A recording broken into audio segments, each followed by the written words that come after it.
Jadi kita lihat kebijakan ekonomi ini tidak pro rakyat di tengah kenaikan harga batu bara yang sangat besar, mineral, dan semua harga komoditas di mana penerimaan negara naik 50% penerimaan negara. Tetapi di tengah durian runtuh itu menurut Sri Mulyani, tetapi BBM dinaikkan. Pajak tahun 2022 dinaikkan. Pajak PPN dari 10% menjadi 11%. Nah, jadi di sini di tengah fenomena ini seperti ini dengan kegagalan pembangunan ekonomi dan kemiskinan dari Maret tahun lalu dengan Maret per September tahun 2022 ini kemiskinan itu bertambah 200.000 orang. Di mana kalau kita lihat kekayaan oligarki, kekayaan pengusaha itu semakin bertambah besar.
Terima kasih Mas Indro. Saya menilai 7 tahun, 8 tahun ini pembangunan ekonomi ini gagal. Kalau kita lihat jumlah rakyat miskin kita dengan pendapatan di bawah 1,1 juta rupiah per orang per bulan, itu tahun 2021 itu ada 60,7% atau setara dengan 167,8 juta penduduk miskin yang pendapatannya 1,1 juta, di bawah 1,1 juta rupiah per orang. Kompas menerbitkan penelitian di mana 183,7 juta penduduk Indonesia tidak bisa memenuhi kebutuhan gizi harian. Nah, jadi di sini di tengah fenomena ini seperti ini dengan kegagalan pembangunan ekonomi dan kemiskinan dari Maret tahun lalu dengan Maret per September tahun 2022 ini kemiskinan itu bertambah 200.000 orang. Di mana kalau kita lihat kekayaan oligarki, kekayaan pengusaha itu semakin bertambah besar. Jadi kita lihat kebijakan ekonomi ini tidak pro rakyat di tengah kenaikan harga batu bara yang sangat besar, mineral, dan semua harga komoditas di mana penerimaan negara naik 50% penerimaan negara. Tetapi di tengah durian runtuh itu menurut Sri Mulyani, tetapi BBM dinaikkan. Pajak tahun 2022 dinaikkan. Pajak PPN dari 10% menjadi 11%. Pajak PPN ini adalah bersifat regresif, jadi bukan progresif. Jadi akan membuat ketimpangan semakin besar. Nah, di sini kalau kita lihat ekonomi ini sudah dengan Undang-Undang Cipta Kerja, ini kemiskinan akan semakin besar. Pembagian ekonomi di Indonesia, jadi distribusi, jadi income distribution di Indonesia Itu yang kalau kita lihat income itu pendapatan dari PDB dibagi dua, yaitu pekerja dan pengusaha. Pekerja itu hanya mendapatkan 40% dari total PDB. Sisanya sekitar 60% adalah pengusaha.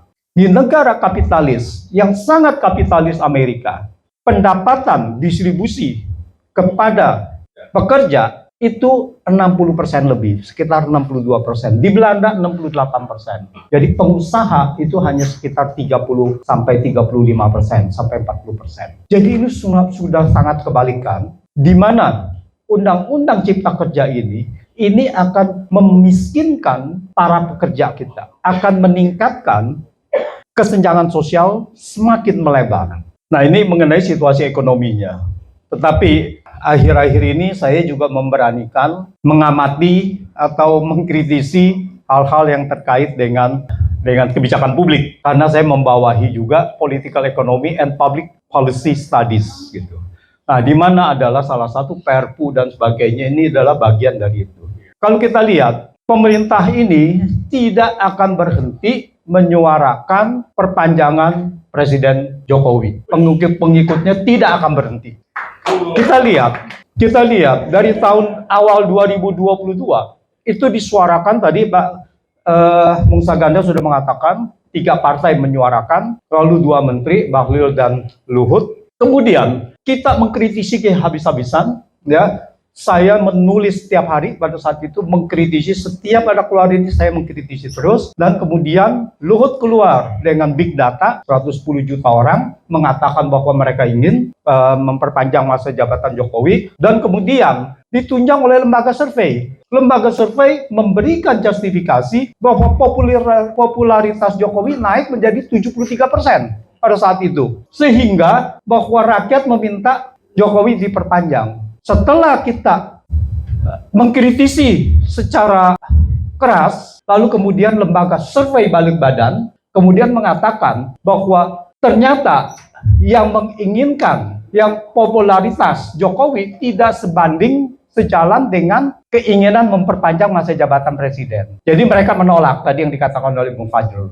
Mereka banyak yang menolak untuk itu. Ini adalah lembaga survei. Menurut saya lembaga survei di sini adalah lembaga survei yang sudah dikondisikan, yang sudah dibayar, ya, untuk menceritakan hal-hal seperti ini. Kemudian, kenapa saya bilang bahwa tidak akan berhenti?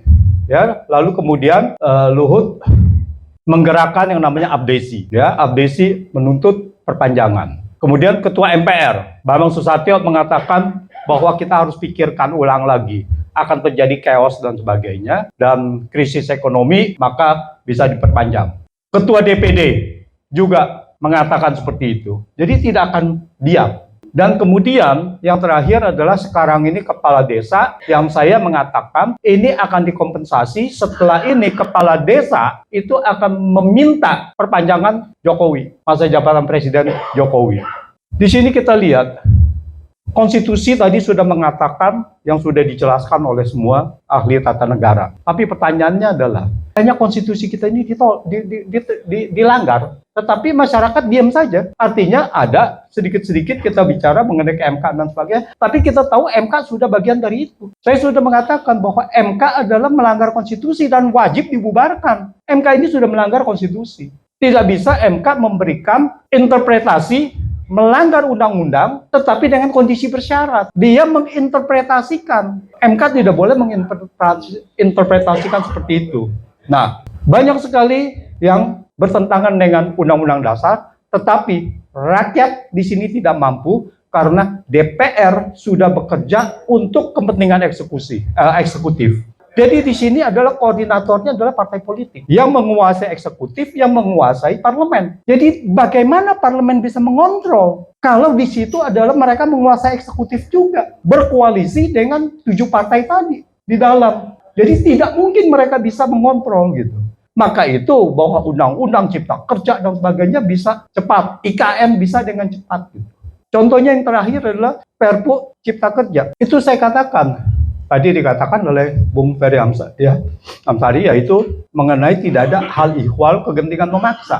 Mereka memakai apa? Perkiraan kegentingan memaksa, bahwa dianggap bahwa di sini akan terjadi krisis ekonomi global. Saya bilang kegentingan memaksa itu harus faktual, tidak boleh perkiraan. Kalau ada perkiraan, nanti ada perkiraan gunung meletus, nanti ada perkiraan ini, ada perkiraan itu. Jadi kalau dibilang bahwa ini adalah resesi, jadi resesi itu harus terjadi dulu. Seperti juga sewaktu COVID terjadi baru ada Perpu. Untuk menanggulangi COVID itu, maka diperlukan defisit 1.000 triliun. Nah, itu. Jadi tidak bisa dengan perkiraan. Ini dengan begini, ini saya bilang ini sudah tidak sah Perpu ini. Tetapi Perpu melanggar. Perpu yang lain juga banyak sekali yang melanggar. Tetapi masyarakat diam. Jadi ini adalah test case. Seandainya ini begini, jadi mereka bisa mengeluarkan Perpu untuk menunda pemilu. Test case ini ya. Dan ini akan dijalankan ke situ. Karena tidak ada kekuatan yang bisa menolak ke situ. Lalu saya katakan, Perpu ini adalah melanggar, begini, Perpu adalah hak diskresi presiden, tetapi tidak boleh melanggar konstitusi. Perpu harus di dalam aturan konstitusi. Jadi yang namanya dia mau menunda, yang namanya tidak ada uang, tidak apa segala, itu tidak ada. Itu spekulasi saja gitu. Karena apa? Uang, dana pemilu itu sudah ada di dalam undang-undang APBN. Kita tahu ada pemilu, lalu harus dimasukkan ke dalam APBN. Kalau tidak dimasukkan ke dalam APBN, berarti pemerintah melanggar konstitusi. Kalau dimasukkan ke dalam APBN, itu harus dijalankan. Jadi tidak ada alasan itu tidak ada dana. Itu pertama. Jadi Perpu untuk itu tidak ada. Perpu untuk yang namanya kegentingan memaksa dan sebagainya itu, kerusuhan dan sebagainya tidak ada. Karena tidak ada kerusuhan faktanya. Kecuali ada kerusuhan yang tadi setempat gitu. Ya itu, tapi itu pun hanya setempat yang dibilang susulan atau apapun gitu. Jadi saya melihat pemerintah ini akan menjalankan apapun untuk memperpanjang masa jabatan Jokowi. Ini yang harus digarisbawahi dan kita harus benar-benar kekuatan civil society ini bagaimana untuk melawan hal tersebut. Karena mereka jalan satu-satunya adalah Perpu tidak bisa, dekret. Dekret juga tidak bisa. Indonesia tidak mengenal dekret. Dulu tahun 59 dikeluarkan dekret karena dulu belum ada Perpu. Nah, sekarang diberikan yang namanya Perpu. Dekret itu adalah executive order. Mohon maaf kepada ahli tata negara, ini yang saya ini dalam interest membaca sendiri, yaitu executive order. Artinya tetap harus disahkan oleh DPR. Kalau executive order seperti di Amerika. Satu, jadi dekret juga gitu. Ada yang berpendapat, banyak yang berpendapat bahwa dekret 5 Juli 1959 itu adalah seolah-olah dekret presiden di atas konstitusi. Seolah-olah presiden itu sangat powerful menentukan hukum di atas konstitusi. Setelah saya mempelajari dekret 5 Juli 1959, Soekarno menjalankan perintah konstitusi, yaitu pasal 134 Undang-Undang Dasar. Sementara yang mengatakan konstituante bersama presiden, bersama pemerintah, menetapkan undang-undang dasar secepat-cepatnya. Jadi itu perintah. Ketika konstituante menyatakan tidak sanggup lagi karena tidak pernah quorum, dan menyatakan, ini ada di dalam isi dekretnya, mereka tidak bersedia lagi untuk sidang, maka Soekarno memutuskan dengan dekret menetapkan undang-undang dasar. Undang-undang dasarnya yaitu kembali ke Undang-Undang Dasar 1945. Jadi dekret Soekarno adalah sesuai dengan perintah konstitusi, bukan di atas konstitusi. Dengan kata lain, Jokowi tidak bisa mengeluarkan dekret untuk memperpanjang masa jabatan presiden. Tetapi masalahnya adalah mereka akan mengubah konstitusi. Jadi mereka tidak akan melanggar. Yang tadi dikatakan oleh Bung Refli, mereka akan mengubah. Nah, ini fenomena ini terjadi di Afrika. Ya, di tahun 2000-an itu Brookings Institute menulis suatu laporan di mana mereka mengatakan constitutional coup. Jadi itulah istilah yang saya keluarkan, yaitu kudeta konstitusi. Jadi kudeta konstitusi adalah mengubah konstitusi untuk kepentingan si penguasa. Dia bersama dengan DPR, MPR di sini. Jadi sebentar lagi DPR, partai politik sudah menyuarakan dan mereka tinggal mengatakan, oke, kita akan sidang, kita akan mengubah konstitusi, jadilah itu. Dan rakyat tidak bisa bilang apa-apa karena sudah sah sesuai konstitusi. Kita bisa bicara seperti yang tadi, bagaimana sebaiknya konstitusi, tetapi spiritnya adalah bahwa ini memang untuk berkuasa. Kalau memang tujuannya udah begitu, apapun akan dikerjakan untuk melanggengkan kekuasaan ini. Nah, disinilah civil society ini harus benar-benar mencermati agar jangan sampai konstitusi kita digunakan hanya untuk kekuasaan. Demikian, terima kasih.